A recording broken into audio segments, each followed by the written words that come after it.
Dios le bendiga, hermanos. Le damos gracias al Señor por permitirnos una vez más darle continuidad al desarrollo de este material, Fundamento de la Fe Cristiana, tomo 3, de la editora Árbol de la Vida. Hoy estaremos abordando la lección número 21, que desarrolla el tema El vivir cristiano, parte 2. En este tema vamos a abarcar el modelo del vivir del pueblo del reino, parte 1. Señor Jesús. Esta lección, queridos hermanos, tiene como base bíblica Mateo capítulo 5, Efesios capítulo 4, versículo 22 y Colosenses capítulo 3, versículo 9. Me gustaría invitarles, amados hermanos, que busquen en su Biblia en Efesios capítulo 4, versículo 22, que dice de la siguiente manera: en cuanto a la pasada manera de vivir, despojaos del viejo hombre que está viciado conforme a los deseos engañosos. Vamos a leerlo hasta el versículo 25 y dice: y renovaos en el espíritu de vuestra mente y vestidos del nuevo hombre, creado según Dios en la justicia y santidad de la verdad.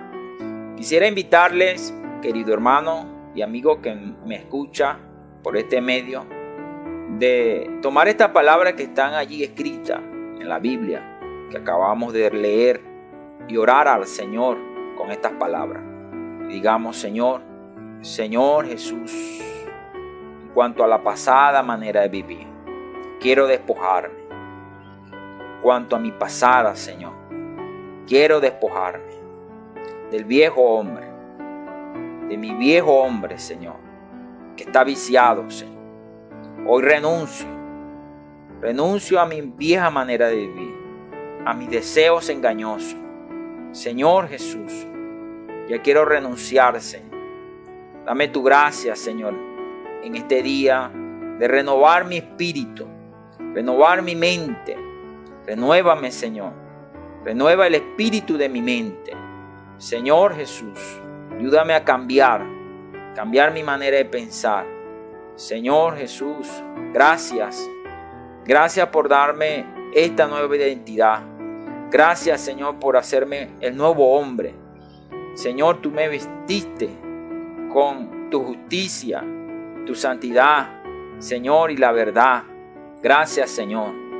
Señor, produce en mi vivir, Señor. Ven a crea en mí, Señor. Crea esa justicia, esa santidad, esa verdad. Señor Jesús, te necesito. Añade tu gracia en mí, Señor. Añade tu gracia a través de tu palabra. Te alabo, Señor. Gracias porque me hiciste parte del nuevo hombre. Hoy soy un nuevo hombre. Gracias, Señor. Oh, llévame a vivir conforme a esta realidad. Oh, Señor Jesús. Amén. Bueno, querido hermano, como vemos acá, el tema de esta lección que vamos a abordar o desarrollar es el modelo del vivir del pueblo del reino, parte 1. Y en el libro de Mateo capítulo 5, versículo 3, nos menciona lo siguiente: bienaventurados los pobres en espíritu, porque de ellos es el reino de los cielos. Entonces acá la palabra del Señor nos hace mención de un reino, y de un reino celestial que tiene su origen en los cielos. Quizás para usted que primera vez escucha este término o este tema, reino de los cielos, en la Biblia, se pregunte si este reino se ubica en el presente o en el futuro. Y si se ubica en el presente, ¿cuál debería ser el vivir de los ciudadanos de este reino? Y si hay un vivir que rige, un modelo de este vivir, ¿cuál sería la constitución de este reino? O si este reino tiene una constitución. que rige el vivir de los ciudadanos. Tal vez también se pregunte cuáles son esas leyes de esa constitución que nosotros debemos guardar en ese reino y cómo nosotros podemos vivir el reino de los cielos en esta tierra, que es bastante importante ya que su naturaleza es celestial. Entonces, para responder alguna de estas preguntas, cada una de ellas vamos a desarrollarlo en varios puntos. El primer punto, vamos a abordar la constitución del reino de los cielos y el nuevo vivir de los regenerados. Entonces, así como vimos en la lección anterior, amado hermano, que la condición normal de un creyente, de todo hijo de Dios, es de amar al Señor y servirlo, y que por tanto el servicio a Dios forma parte de la vida de un cristiano que lo ama y lo reconoce como su Señor. En esta lección, amado hermano, abordaremos el carácter y el vivir de los ciudadanos del reino de los cielos. En Lucas capítulo 17, versículo 20 al 21, los fariseos le preguntaron a Jesús sobre cuándo vendría el reino de Dios, y entonces él les respondió: el reino de Dios no vendrá con advertencia, ni dirán, helo aquí o helo allí, porque aquí el reino de Dios está entre vosotros. Esto nos muestra, querido hermano, que cuando Cristo vino, el reino vino, y que después de recibir a Jesús como Señor, fuimos regenerados con la semilla divina. Por eso el reino de Dios entró en nosotros, porque nos convertimos en hijos de Dios. Alabado sea el Señor por esto, amado hermano, porque pasamos a formar parte del reino de Dios por el nuevo nacimiento, como lo muestra Juan capítulo 3, versículo 3 al 5. Entonces, en el Evangelio de Mateo, el reino recibe el nombre de reino de los cielos. Como ciudadanos, entonces, de ese reino, tenemos una naturaleza celestial, y por tal motivo debemos tener un vivir igualmente santo y digno de la realeza de Cristo. Aunque el reino de los cielos aún no se ha manifestado de manera visible, hoy, hermanos, podemos vivir esa realidad. El reino está dentro de nosotros y ya podemos probar de su realidad viviendo la vida normal de la iglesia. Así que todo aquel que tiene esta vida de reino, que ha sido regenerado, desde ya puede disponer de esa realidad de reino, amado, por medio de la vida normal de la iglesia. Solamente en esta esfera nosotros podemos vivir la vida de este reino. Ahora veamos la constitución del reino de los cielos. Así como todo país, amado hermano, o reino se compone de los siguientes elementos: el territorio, el pueblo o la población, la soberanía y la constitución. Cuando nos referimos a la constitución, es el documento fundamental que establece los principios, derechos y deberes de los ciudadanos. La forma como ese Estado está administrado, entre otros temas esenciales. Todas las leyes, decisiones políticas y conductas deben estar en armonía con esa ley suprema. Entonces, asimismo, como hijos de Dios y ciudadanos del reino de los cielos, tenemos una patria superior, un rey soberano y una constitución que nos enseña a vivir en la esfera del reino. Gracias al Señor, tenemos una constitución, y esta constitución, amado hermano, nos enseña a vivir en la esfera de este reino. No estamos libres de no saber, gracias al Señor, porque Él nos la ha otorgado. El reino debe ser predicado, según Lucas 9:60, y también debe ser recibido, según Lucas 18:17. Y este reino debe ser vivido, según Mateo del 5 al 7. Los capítulos 5 hasta el capítulo 7 nos muestra cómo debe ser vivido este reino. Y el vivir de los ciudadanos del reino de los cielos es de tal importancia que Jesús decidió subir con los discípulos a un monte alto, y en ese ambiente reservado, lejos de la esfera religiosa, proclamó la constitución del reino de los cielos. Esa constitución está registrada, como le mencioné, en los capítulos 5 6 y 7 del Evangelio de Mateo. En estos capítulos preciosos, querido hermano, que invito a que ustedes lo lean en su casa, cada una de estas citas que estamos mencionando, que por causa del tiempo no podemos leerlas todas, pero le invitamos a que ustedes tomen nota y que posteriormente, con detenimiento, ustedes puedan leerla. Entonces Jesús, en estos capítulos, en este pasaje de la Biblia, Jesús establece el modelo del vivir de los ciudadanos del reino.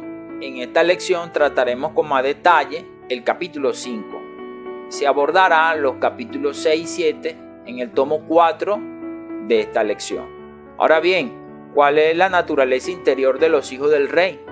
Nos los revela las bienaventuranzas. Al principio Jesús proclamó las 9 bienaventuranzas, según lo revela Mateo 5, del 3 al 11. Una de ellas es: los pobres en espíritu heredarán el reino de los cielos. Los que lloran recibirán consolación. Los mansos heredarán la tierra. Los que tienen hambre y sed de justicia serán saciados. Los misericordiosos alcanzarán misericordia. Los de limpio corazón verán a Dios. Los pacificadores serán llamados hijos de Dios.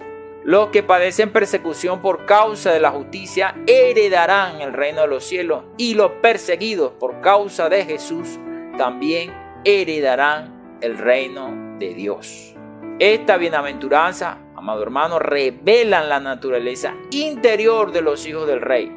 Después de anunciarlas, Jesús concluyó en el versículo 12: gozaos y alegraos, porque vuestro galardón es grande en los cielos.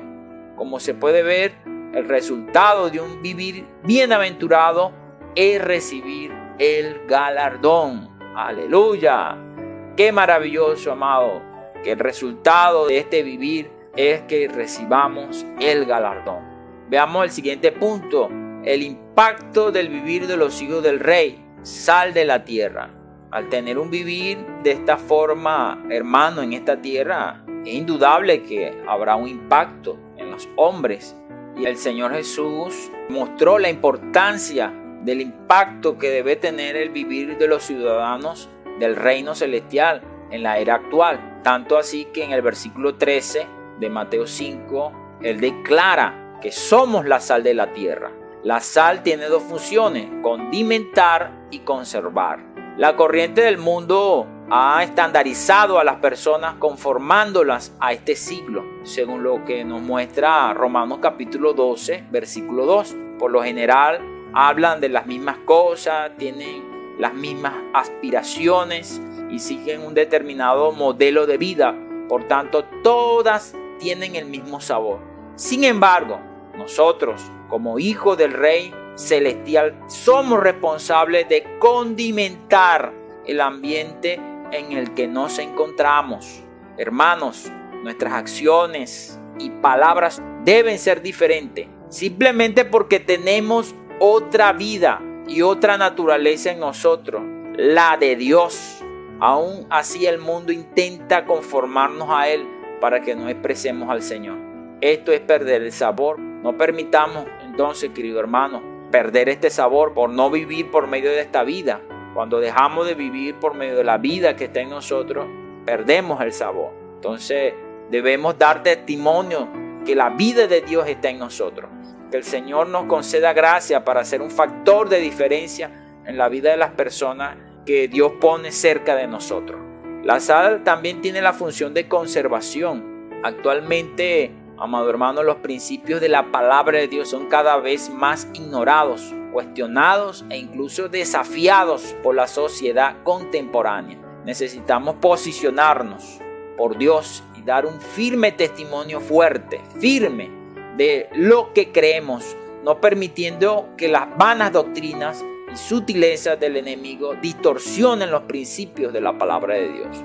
En primera de Timoteo 3:9, Pablo nos describe que guarden el misterio de la fe con limpia conciencia. Pablo dedicó su vida a guardar este misterio de la fe. Que podamos también, así como el apóstol Pablo y muchos hombres de Dios, tomar este camino de guardar el misterio de la fe con limpia conciencia. Ahora veamos otro impacto del vivir de los hijos del rey, como la luz del mundo. En los versículos del 14 al 16 de Mateo 5, Jesús afirmó que también somos la luz del mundo. Como tal, no podemos escondernos. No podemos escondernos. Diga conmigo, no podemos escondernos, sino posicionarnos por Cristo de manera pública. Necesitamos, amado hermano, expresar y dar testimonio de que somos la luz. Por eso Jesús declaró: así alumbre vuestra luz delante de los hombres, para que vean vuestras buenas obras y glorifiquen a vuestro Padre que está en los cielos. ¡Qué maravilloso! Es rico percibir que a través de nuestro vivir las personas pueden ver a Cristo, amado hermano. Nuestro testimonio de vida es más importante que nuestras palabras. Hay un tesoro brillante y precioso dentro de nosotros, la vida divina. Que el brillo de esta vida ilumine a las personas a nuestro alrededor. Al respecto de lo que estamos hablando, Filipenses capítulo 2, versículo 5, Pablo afirma: para que seáis irreprensibles y sencillos, hijos de Dios sin mancha, en medio de una generación maligna y perversa, en medio de la cual resplandecéis como luminares en el mundo. En una generación que se aleja cada vez más de Dios y de la luz de su palabra, podemos ser luminares que dan dirección y rumbo a las personas que están cerca de nosotros. Que podamos dejar que esta luz brille, amado, en nosotros de manera intensa y fuerte. Señor Jesús, para ello los mandamientos o el patrón de la constitución del reino de los cielos son elevados, no se conforman a la corriente de este siglo, que es el siguiente punto que nosotros necesitamos notar, amado hermano. En Mateo capítulo 5 al 17 Jesús afirmó: no penséis que he venido para abrogar la ley o los profetas. No he venido para abrogar, sino para cumplir. En el mismo contexto también dijo que no debemos quebrantar los mandamientos ni enseñar a otros a quebrantarlos, sino guardarlos, y enseñar a otros a guardarlos, según el versículo 19. Así como nuestra justicia debe ser mayor que la de los escribas y fariseos para entrar en el reino de los cielos, según el versículo 20, aunque hasta ese momento que el Señor mencionó la necesidad de que la justicia debe ser mayor que de los escribas y los fariseos, nadie había podido cumplir los mandamientos del Antiguo Testamento. Sin embargo, Jesús reafirmó la necesidad de que se cumplan hoy. Aunque estos mandamientos son exigentes, es importante nosotros buscar conformarnos a ellos. Además, elevó el estándar o modelo de esta ley, lo que comprueba que el vivir del pueblo del reino de los cielos es realmente diferente. Por esa razón, Jesús declaró: entre los que nacen de mujer no se ha levantado otro mayor que Juan el Bautista, pero el más pequeño en el reino de los cielos es mayor que él.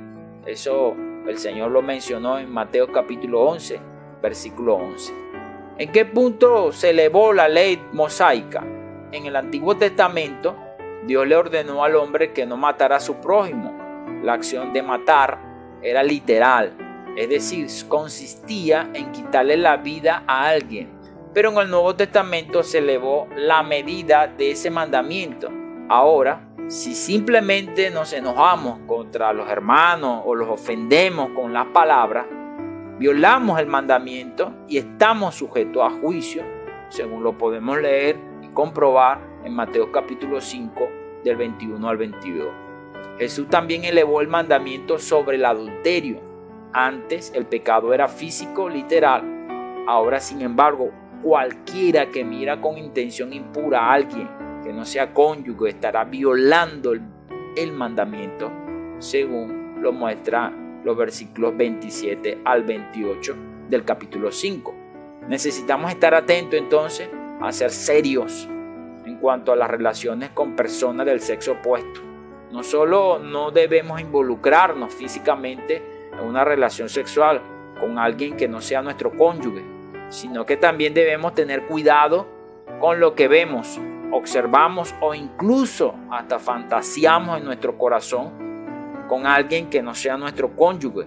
El Señor será severo al tratar con esta situación. Oh Señor Jesús, vemos entonces que la antigua dispensación, la ley, solo castigaba la conducta exterior, pero ahora, según el modelo del reino, la sola intención impura del corazón ya es suficiente para violar los mandamientos.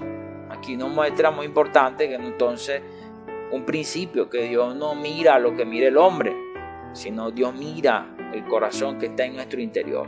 El Señor está mirando, por eso necesitamos guardarlo, necesitamos cuidar lo que entra en Él, lo que meditamos, pensamos, nuestras intenciones, que el Señor pueda limpiarnos, liberarnos de todas estas cosas. En Romanos capítulo 14, 17 leemos: porque el reino de Dios no es comida ni bebida, sino justicia, paz y gozo en el Espíritu Santo. Así que el ambiente del reino de los cielos no es material, sino espiritual e interior. Además, en el Antiguo Testamento prevalecía la regla, ojo por ojo, diente por diente. Por lo tanto, la venganza por mano propia era permitida. No obstante, ahora en el modelo establecido en la Constitución del reino de los cielos, se determina que volvamos la otra mejilla a los enemigos que nos lastimen, según lo leemos en Mateo capítulo 5, versículo 38 al 39. También requiere que amemos y oremos por quienes nos persiguen, versículo 44. De acuerdo con la nueva ley, la venganza pertenece exclusivamente al Señor. Romanos 12, 19. ¿Qué tal si la leemos, amado hermano? Dice de la siguiente manera: no os venguéis vosotros mismos, amados míos, sino dejad lugar a la ira de Dios, porque escrito está: mía es la venganza, yo pagaré, dice el Señor. Luego de leer esta porción de la palabra, es natural que nos invada un sentimiento de incapacidad. Después de todo, sin cumplir la ley de Moisés ya había resultado imposible, imagínense, mucho más cumplir con el nuevo modelo establecido en el Nuevo Testamento. Si era difícil, ahora es imposible para el hombre. De hecho, si la Biblia terminara en ese punto, probablemente nos sentiríamos frustrados y sin rumbo, pues aunque se ha establecido un nuevo modelo de vivir, la forma de alcanzarlo no lo fue. Sin embargo, Jesús concluyó el capítulo 5 de Mateo de la siguiente manera: sed pues vosotros perfectos como vuestro Padre que está en los cielos es perfecto. Versículo 48 de Mateo 5.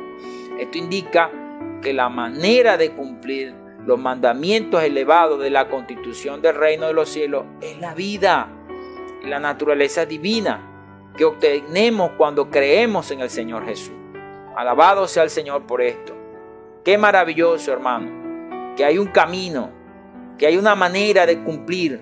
El Señor elevó los mandamientos, pero también proveyó la manera de cumplirlos, y es a través de su vida y de su naturaleza divina. Y esta naturaleza, hermano, lo obtuvimos cuando creímos en el Señor Jesús. No podemos hacerlo por nosotros mismos, sino por el nuevo nacimiento. Por eso toda persona que no ha recibido la vida de Dios debe recibirlo para poder conformarse a las exigencias que el Señor está mostrando. Es imposible para el hombre vivir conforme a esta nueva ley. Pero si tiene la vida divina, querido amigo que me escucha, puede vivir conforme a esta ley. Cuando nos convertimos en hijos del Padre Celestial, esta vida es suficiente para cumplir, amado hermano y amado amigo, los requisitos de la nueva ley. Ya vimos la llave y la clave para tener un vivir celestial. Por eso alabamos al Señor y alabamos a Dios, porque la Biblia nos presenta el camino para un vivir adecuado con el modelo celestial. Romanos capítulo 7 del 21 a 24, el apóstol Pablo nos describe el gran dilema relacionado con el cumplimiento de cualquier mandamiento externo. Leamos: así que queriendo yo hacer el bien, hallo esta ley, que el mal está en mí. Porque según el hombre interior me deleito en la ley de Dios, pero veo otra ley en mis miembros que se revela contra la ley de mi mente, me lleva cautivo a la ley del pecado que está en mis miembros. Miserable de mí, ¿quién me librará de este cuerpo de muerte? En este pasaje nos presenta tres leyes: la ley de Dios, los mandamientos fuera de nosotros, la ley de la mente, el deseo de cumplir la ley de Dios en nuestra alma, y la ley del pecado, la naturaleza caída y pecaminosa en nuestra carne. Entonces, por un lado, intentamos agradar a Dios y cumplir su mandamiento, pero por otro, cuanto más lo intentamos, más claro queda que no lo logramos. La ley de la mente se esfuerza por cumplir la ley de Dios, pero termina cediendo frente a otra ley más fuerte que habita en nuestra carne y es contraria a Dios. La experiencia nos muestra que este ciclo es frustrante y con el tiempo puede desanimarnos. Señor Jesús, no obstante, querido hermano, querido amigo, la palabra de Dios nos presenta la solución en este dilema. En el capítulo 8 de Romanos, versículo 1, ahora pues ninguna condenación hay para los que están en Cristo Jesús, los que no andan conforme a la carne, sino conforme al Espíritu, porque la ley del Espíritu de vida en Cristo Jesús me ha librado de la ley del pecado y de la muerte, porque lo que era imposible para la ley, por cuanto era débil por la carne, Dios enviando a su Hijo en semejanza de carne de pecado, y a causa del pecado condenó al pecado en la carne, para que la justicia de la ley se cumpliese en nosotros, que no andamos conforme a la carne, sino conforme al Espíritu. Romanos 8 del 1 al 4, pasajes que acabamos de leer. Estos pasajes nos presentan 4 leyes. A continuación le mostramos un gráfico donde representa estas 4 leyes en el ser del hombre. En el gráfico usted ve 3 círculos concéntricos que representan al hombre.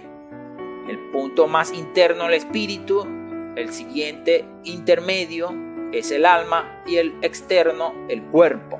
Y vemos dónde opera cada una de estas leyes. La ley del espíritu de vida en el espíritu opera en el interior del hombre, en el espíritu, en lo más profundo.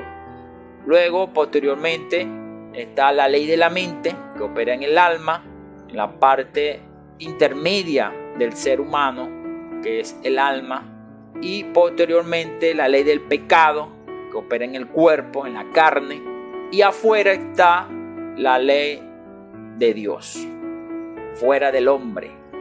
Bueno, en los versículos que leímos anteriormente de Romanos capítulo 7 y 8 nos damos cuenta, amados hermanos, de que cualquier intento de cumplir la ley sin Cristo será frustrado. No intente, pero alabamos a Dios porque Jesús cumplió toda la ley y crucificó el pecado en su carne. Ahora Él mismo, como el Espíritu de vida en nosotros, nos da la porción de gracia suficiente para vivir una vida celestial, no según los antiguos mandamientos, sino según el modelo establecido en el capítulo 5 del Evangelio de Mateo. La ley del Espíritu de vida nos lleva a tener un vivir vencedor. Alabado sea el Señor. Que podamos vivir por esta vida, hermanos. Después de haber recibido el Espíritu de Dios en nuestro espíritu humano, necesitamos ser diligentes en ejercitarlo. Nadie puede hacerlo por nosotros. Ejercitar nuestro espíritu no lo puede hacer otra persona. El asunto es que a veces somos negligentes y somos perezosos en ejercitar nuestro espíritu, en tomar la palabra con oración, en invocar el nombre del Señor, en ir a la oración, tener una vida, cultivar una vida de oración y aún una vida de reuniones y de servicio al Señor. Todos estos puntos que le acabo de mencionar son puntos que nos llevan a ejercitar nuestro espíritu. En Lucas 13:24 Jesús afirmó que necesitamos esforzarnos para entrar por la puerta angosta. En Mateo 11:12 declaró: desde los días de Juan el Bautista hasta ahora el reino de los cielos sufre violencia y los violentos lo arrebatan. Finalmente, en 2 de Pedro 1:5 leemos que debemos reunir toda diligencia. Entonces, aunque todavía sea necesario cumplir la ley, nuestro esfuerzo no debe centrarse en ese hecho, sino en vivir y andar en el Espíritu. La justicia de la ley se cumple en la vida de los que andan en el Espíritu, espontáneamente. Por ejemplo, la ley de gravedad se cumple en la tierra. Es decir, la fuerza de gravedad del núcleo terrestre ejerce esa fuerza en los que están en en la Tierra. Fuera de ella, en el espacio, esa fuerza de gravedad del núcleo terrestre no lo ejerce en lo que están fuera de ella. Señor Jesús, no hay otra manera, amados, si no es por el Espíritu. Necesitamos andar en el Espíritu, como dice el versículo 4 de Romanos 8, para que la justicia se cumpliese en nosotros, que no andamos conforme a la carne, sino conforme al Espíritu. Los que andan en el Espíritu son los que pueden cumplir la justicia de la ley. Y no solamente la ley del Antiguo Testamento, sino la ley, la nueva ley del reino de los cielos, establecida por el Señor Jesús. Amén. En Gálatas capítulo 2, versículo 19 al 20, Pablo nos escribe: porque yo por la ley soy muerto para la ley, a fin de vivir para Cristo. Con Cristo estoy juntamente crucificado, y ya no vivo yo, mas vive Cristo en mí. Y lo que ahora vivo en la carne, lo vivo en la fe del Hijo de Dios, el cual me amó y se entregó a sí mismo por mí. Entonces, amado hermano, concluimos que la bienaventuranza, nuestro testimonio como luz y sal, así como el cumplimiento de la constitución del reino de los cielos, solo se hará realidad en la vida de una persona que decidida ejercita su espíritu humano mezclado con el Espíritu Santo. Esta es la gran clave para vivir la realidad del reino de los cielos hoy y ser galardonado en el futuro cuando el reino se manifieste. Que el Señor nos conceda gracia, querido hermano, para vivir y andar por el Espíritu. Así que, amado hermano, le invito a leer las siguientes porciones bíblicas: Romanos capítulo 7 y el 8, Efesios 4, 22 y Colosenses 3, 9. ¿Alguna pregunta para fijar los principios ganados en esta lección? Anoten allí. ¿Cuál es la diferencia entre la realidad y la manifestación del reino de los cielos? ¿En qué porción de la Biblia Jesús declaró la constitución del reino de los cielos? ¿Qué significa ser la sal de la tierra y la luz del mundo? ¿Los mandamientos de Dios dados a Moisés aún permanecen? A la luz del Nuevo Testamento, ¿cómo debemos interpretar los mandamientos de no matar y no adulterar? ¿Cuál es el camino para vivir lo que se describe en el capítulo 5 del Evangelio de Mateo? ¿Cuáles son las 4 leyes presentadas en Romanos 7 al 8? ¿Y qué representan en nuestro vivir? Alabado sea el Señor, que el Señor sea concediendo a cada uno de nosotros ganar esta experiencia de ser luz y sal en esta tierra que tanto necesita el testimonio de Dios, hermano, para que también puedan ser salvas y puedan volver a Dios. Depende de nuestro vivir, de nuestro andar, hermano, así como vimos que el Evangelio necesita ser predicado por nosotros para que las personas lo puedan recibir, porque como dice Romanos capítulo 10, ¿cómo invocarán si no hay nadie que les predique? Esto nos muestra, querido hermano, la importancia no solamente de anunciar con palabras, sino con un vivir que acompañe a las palabras que nosotros estamos llevando adelante. Que estas dos sean nuestra gran arma: ser sal y ser luz. Amén. Ser sal representa nuestro vivir, porque es algo interno, y ser luz representa nuestra predicación y nuestro anuncio del Evangelio. Dios le bendiga, querido hermano, que la paz de Cristo esté con ustedes y podamos cada vez más tener tal realidad que vimos en esta lección. Jesús es el Señor.